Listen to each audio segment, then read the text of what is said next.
Kisah Mbah Kijem, setengah abad hidup menyendiri di gua tepi laut selatan.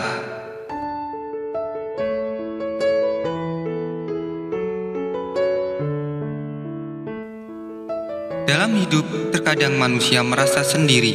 Tak ada yang menemani dalam kesendirian, hidup terasa lebih berat. Tak ada orang yang menanggung beratnya masalah hidup bersama-sama. Namun ada pula orang-orang yang merasa lebih nyaman dalam kesendirian.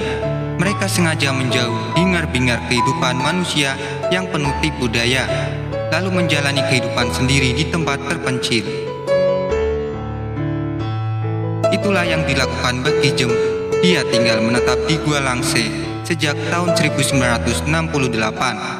Sempat tinggal bersama suaminya dan melahirkan seorang anak. Mbah Kijem pada akhirnya memilih kembali ke gua. Setelah lebih dari 50 tahun berlalu, dia tetap nyaman tinggal di gua dan tak ingin berpindah tempat. Ada orang atau tidak, saya di sini, ujar Mbah Kijem, dikutip dari liputan6.com. Mbah Kijem memilih tinggal sendiri di Gua Langse karena mendapat panggilan gaib. Pada waktu muda, dia mengaku hidup susah. Oleh karena itulah, ia menjalankan laku tirakat di Gua Cerme.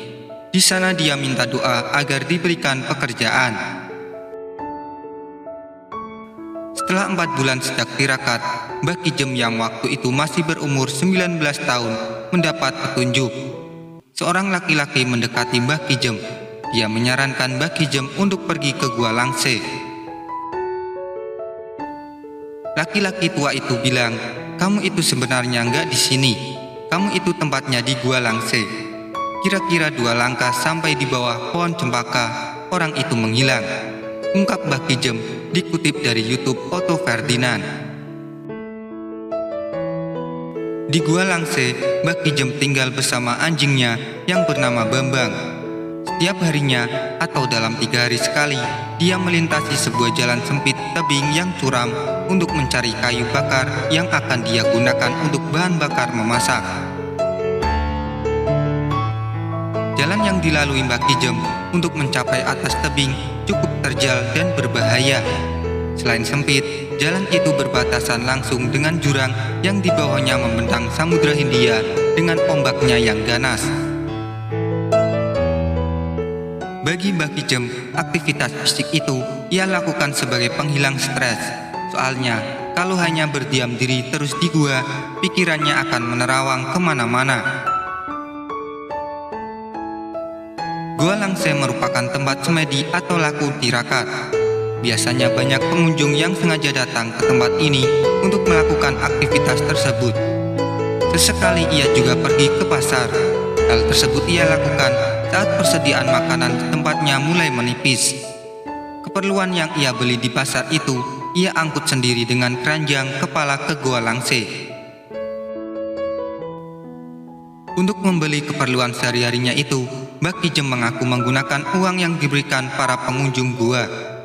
Mereka biasanya memberikan uang kepada Mbah Kijem secara sukarela. Sebagai timbal balik, tak jarang pula Mbah Kijem memasakkan makanan pada pengunjung yang sedang melakukan laku tirakat di gua tersebut. Saya sebenarnya nggak pernah memaksakan, tapi mereka biasanya ada yang memberi Rp100.000, ada pula yang Rp200.000, kata Mbah Kijem. Mbah Kijem mengatakan kalau dia sempat meninggalkan gua dan pergi ke Jakarta untuk menemani sang anak. Lama di ibu kota nyatanya membuat hati Mbah Kijem gelisah. Dia tak kuat menahan rasa rindu untuk kembali. Pada akhirnya ia kembali ke Gua Langse untuk menikmati masa tenang. Perasaan itu tak lekang hingga hampir 50 tahun, meski ia harus tinggal sendirian di dalam gua. Ada orang atau tidak, saya di sini, ujarnya.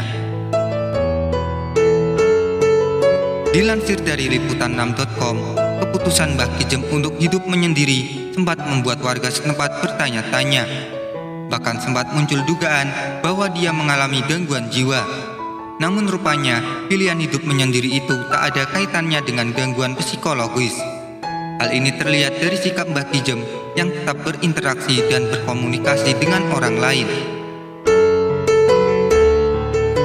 Ilham Widiarini, psikolog lulusan Universitas Gadjah Mada, mengatakan kemauan Mbah Kijem untuk berkomunikasi itu menandakan bahwa ia masih sehat secara mental. Mbah Kijem menarik diri untuk memahami dirinya sendiri, ungkap Nilam. Banyak orang yang datang ke Gua Langse untuk menjalankan laku spiritualitas, sama halnya pula dengan Mbah Kijem. Namun dia juga menjadikan tempat itu sebagai rumahnya, di mana ia memasak, mencuci, dan bersosialisasi dengan para pengunjung yang datang. Namun lewat jalan spiritualitas itu, ia mengaku tak berharap banyak. Ia hanya mempunyai satu keinginan atas pertapaannya yang sudah berlangsung lebih dari setengah abad itu. Meminta kesehatan untuk anak cucu saya, biar mereka bisa sekolah lalu jadi orang pintar. Cuma itu saja, ujar Mbah Kijem.